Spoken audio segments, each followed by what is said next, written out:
Shane Standifur, a man after my own heart. Long hair, drummer, engineer, got a home studio set up. Checking all the boxes, man. Shane is a drummer, an audio engineer, and he is in a band, and they just put together an EP. I actually just finished mixing one of the songs. It's really great. The band is called Good Grief. He recorded the whole EP in his house, and I think it's the first thing. I could be wrong. I'm not going to say it's the first thing, but it turned out really well. I was really pleased with how the whole thing went. Really cool guy, great band. Shane actually has a TikTok where he does these drum lessons and tutorials. If you guys want to check that out, link down in the description.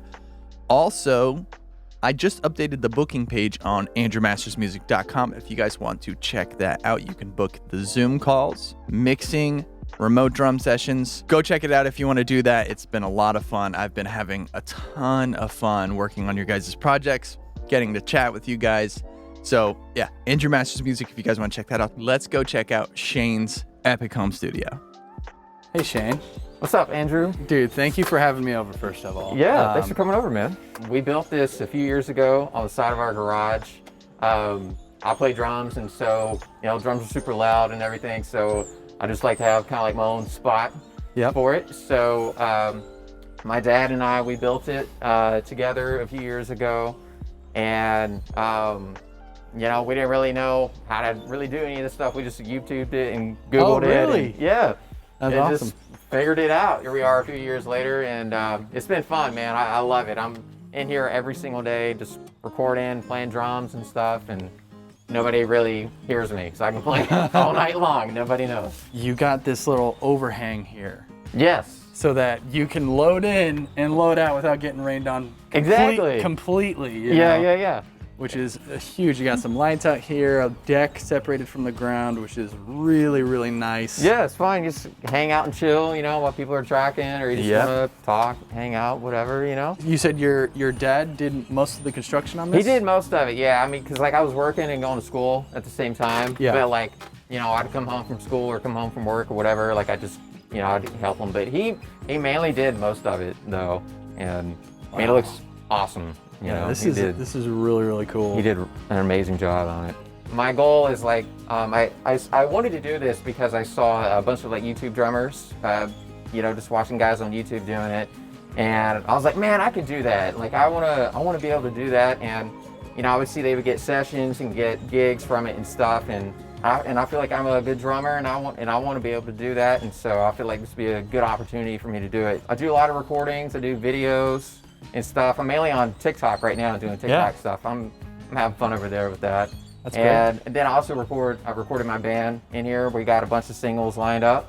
So we record everything in here. Yeah, man, it's a blast. I love it. It's a lot of fun. Oh, nice.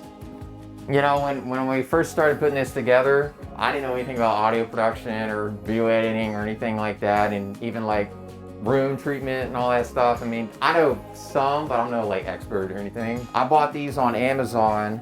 The material is Owens Corning 703. Yep. And I just bought a 6-pack of those. They were 60 or 70 bucks. And then what I did is I went to Hobby Lobby. And I just got some material, just fabric material. Owens Corning, it's really rough, and you don't want that just hanging around. So what I did was I took this fabric and took it to a alteration shop. Yeah. And I was like, hey, can you just cover this fabric and just make it, because I made it to where they got hooks on the back. Oh, cool. So that way I could just hook it, because I mean, hang them like pictures. Yeah, just hang them up. So that's what we did. And so I got 12 of these up in here, and dude, it actually sounds pretty good in here. I mean, I think it does. And recordings is, I added these little cloud panels. That was something new I put up this summer, and right above the drum kit, it's really focused in more. Yeah. This is a good way to go. I think it is. It's been working great in here. The whole room, it's one space. So you, just like me, you've got your tracking room and mix room combined. Yes. This is cool. So I just I just mixed your guys' song, Yeah. and you guys tracked the whole thing in here, you said. In here, yep, yeah, we did everything, and me and one of our guitar players named Mike, me and him kind of like shared the producer and like recording engineer role, and I learned everything from Google and YouTube. I just like, as I was recording or editing videos, I have like, you know, Logic or Premiere up in one window, and then Google and YouTube in the other window, and just like going back and forth and trying to figure it out. So I like taught myself this stuff. And then Mike helped out because he went for audio production at MTSU, and he's really good at this stuff too. Yeah, man, we recorded everything in here, and what's really cool about like having your own spot is, you know, you're not like paying for time or, oh, we got to get this done a certain, you know, within a certain time frame. We're able to kind of just really dial it in and, you know, get as good of a take as we can, you know. And I was really impressed with how the drums came out. I know, yeah. Drums sound great, man. They sound really good. I mean, obviously, you've got a great kit here. What kind of kit is this? Yeah, it's a 1971 Ludwig Super Classic, and the finish is bowling ball, blue oyster pearl. They don't make the finish anymore, but it's my baby. I love this kit. I'm the third owner. The guy who had it before me is sat in drum cases for like 20 years. Like it really didn't even play. So that's why like it looks so clean. Cause when I bought it, I thought it was restored or something. Cause like, you know, it's from 71. It's like most of them aren't in as good of a condition as that one is. But no, they just sat in cases for like the past 20, 30 years. It sounds awesome. I love vintage drums. To me, vintage drums got like that kind of mojo to them, you know. That's a perfect way of putting it. Yeah, they just got that special something to them, man. Yeah, I like big cymbals. I use 15-inch New Beats, 19-inch Sweet Crash, and 21-inch Sweet Ride, and 20-inch Medium Thin. This ride is awesome. Yeah, I've had this for like the past 10 years. Yeah, and it's like worn in, but it sounds really, really good, you know. Yeah, this is a really good sounding kit, and it turned out I really liked the overheads. So when I was mixing it, I really focused on like the overhead sound, which to me is really the main picture or image of the drums. Yeah. So right now I'm using SM81s for overheads, and then on the snare I'm using Unidyne 57. So it's like an older 57. It's not as harsh as like the newer ones. It's got more mids, a bit lower mids as well. It sounds phenomenal. Yeah. Love that one. Then for toms, I'm using Beta. I can't remember which model those are.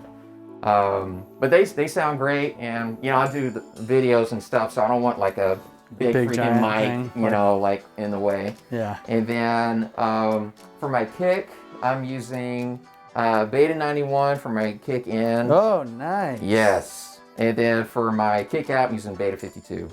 That's great. Yeah. My goal is, what I want to do is, I'm trying to find a used one or something. Is I want to get a Biodynamic 201. Yep. Because and I want to like use both of them, like have two mics on the snare. See how that would sound, because I read where Steve Albini used 201 to record In Utero. Nirvana's In Utero. Yeah. And they used that on Dave's snare. Yeah. So I was like, man, well, if it sounded just as good for Dave, then, you know, I want to try it out on mine too, you know, and see how it sounds. They're great mics. I just got two of them. Oh, yeah? And it sounds great on snare. I've been using them on toms. Okay. Mostly because the tom mics I had were not matched. Okay. I had an i5 and then a D4 or something. Yeah. And they were good, but it's nice to have two of the same, that consistency when you do the fills. It's just... Yeah. And the 201s, I mean, you can use the 201s on acoustic guitar. Right. On a guitar amp. Right. On a snare drum, on toms, on whatever. Like, they're super versatile. Yeah. Really great mics, so definitely worth the investment. I think they're pretty reasonable too, like $300 something. Yeah. So yeah, you should definitely do that. That's a good one. And and then the 81s up top, right? Yes. Yeah, these are great. I've had some 81s for like 10 years as well. Yeah, they're really great good. I like them a lot.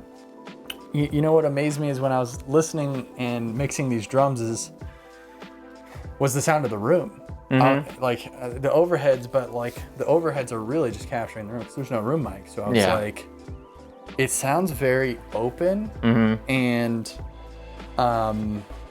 pretty well balanced. I know. Like the image was nice and wide and pretty well balanced. So it was a nice combo, and I know that these up top and behind the kit had a lot to do with that, because that makes such a huge difference in drum tracking. The room size, like, it's a 20 by 10 room, so it's really not that big of a space, I mean, these panels, and especially these above me, I mean, they really helped out a lot. I mean, well, you know how it is, like when you're in a small space, like every little space matters, and so if you can utilize it in some way, like putting shelves up or doing something, it helps out.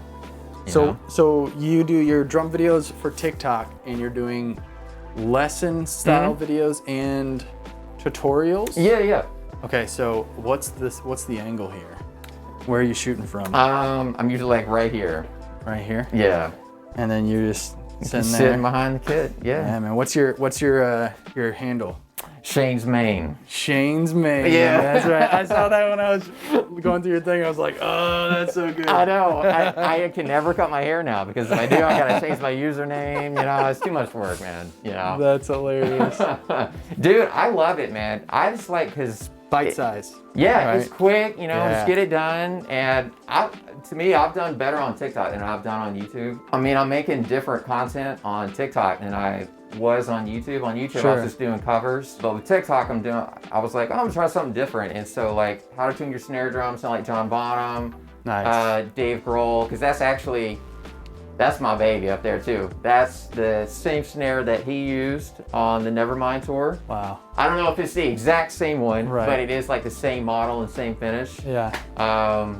And with the Slingerland? Slingerland. How often are you using that?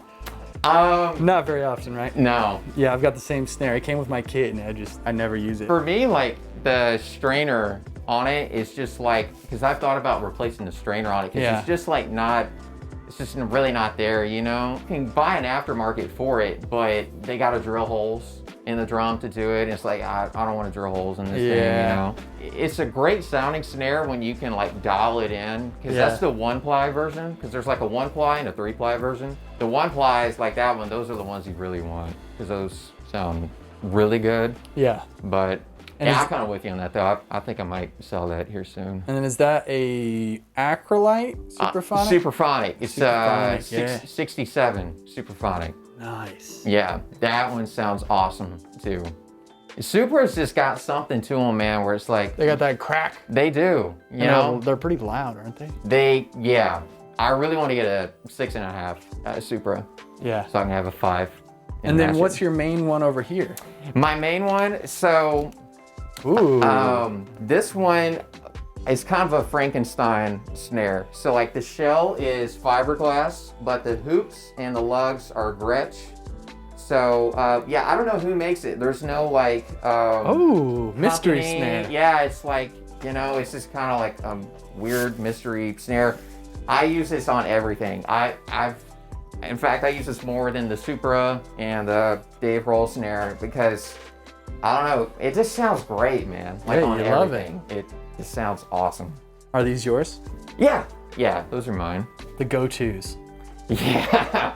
Yeah. I mean, I know some, but I'm no like super good guitar player or anything. Yeah. I know like basics, If you're anything like me, I've always felt like a guitar player trapped in a drummer's body. Yes.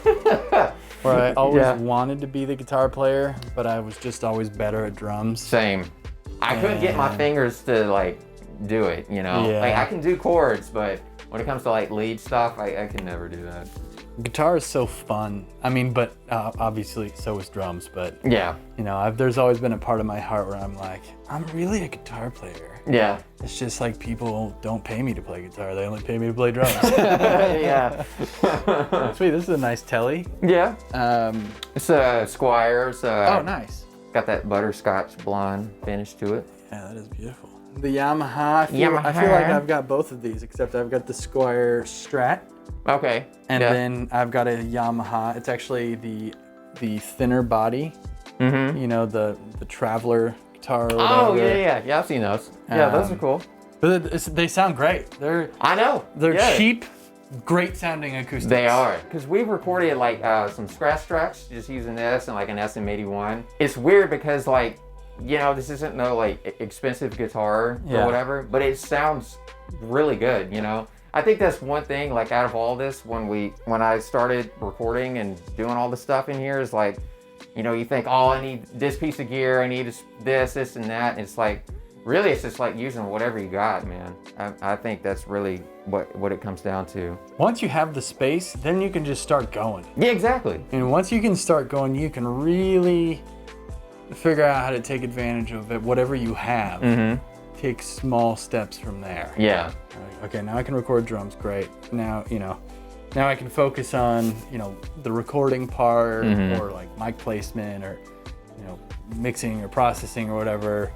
And kind of just improve as much as you can with what you have, and then slowly get the 201. Add in these little gems that, because you know everything else so well, that when you get that new thing, it's like a big difference. Yeah. You can really appreciate it. Well, and I feel like when you record yourself, you really kind of see, for instance, like before I was recording in here, like, you know, dude, I was a hard hitter. I would bash into the cymbals, you know? Oh, yeah.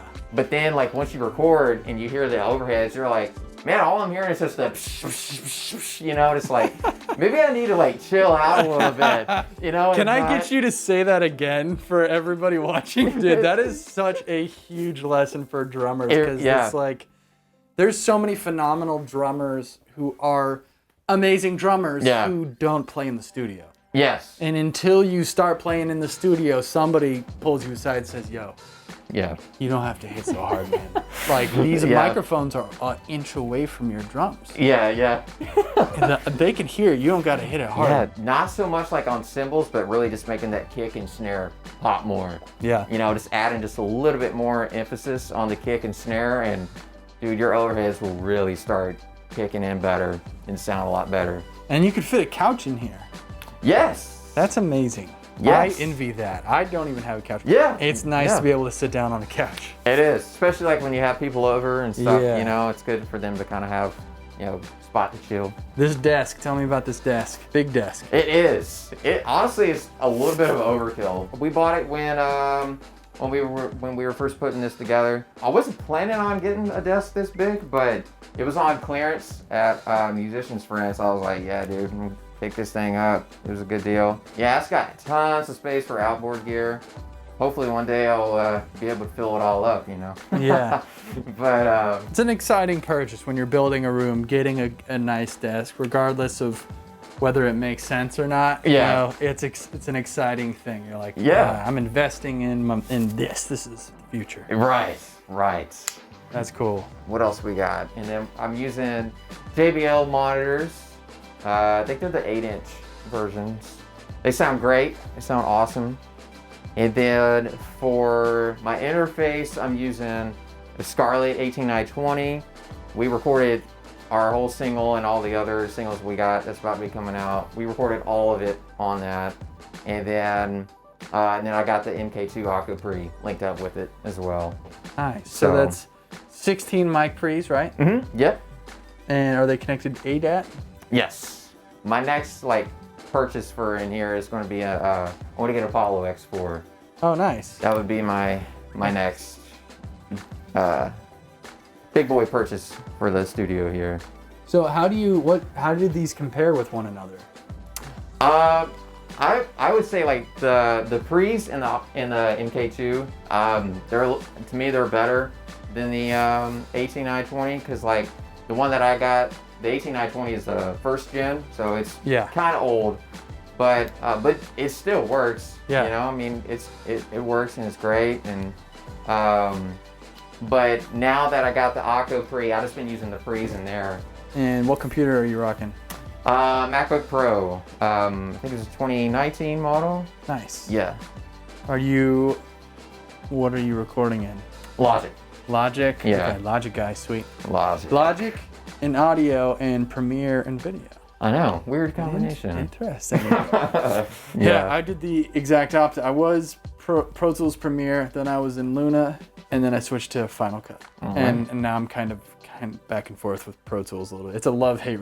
I hate Pro Tools, but I like. It's an abusive relationship. Yeah. Well, I started out on Pro Tools. Yeah. When I first started, for me, Logic is easier to kind of figure out, and I feel like for beginners, it's a little bit easier to figure out. But yeah, I like Logic though. It's cool. I've been running with that for a little while now. And you got a nice camera here. This is the M50. the Canon M50. Yeah. It's a good one. Got a nice Sigma 16 millimeters. Yes. Beautiful. Yeah. Nice and sharp. What else? So outside of the microphones on the drums, what other mics do you have? I've been experimenting with this. I just did, I'm doing a video coming out later this week on my TikTok. So I used like this 57 pointing at the wall, and then I took this Neumann that I got over here in the corner. It's a 102, just kind of... TLM? Yeah. Just pointing that, up, using that as a room mic. And, so... Oh, okay, cool. So right there in the corner? Yeah. Yeah. Yeah. I wanted to try and recreate when the levee breaks, right? Okay, yeah. And so, obviously, we're not in a freaking English mansion, like Sure. they were when they recorded. And I think they used 601s when they recorded that. And so, I was just wanting to do like, hey, these are like a 57 and a condenser mic. Yeah. Two mics, just like they used. And let's just see, with plugins and everything, let's just Get see creative, see how, close I can get to simulating that. It actually turned out really close, I think, for what it is and like the room and everything.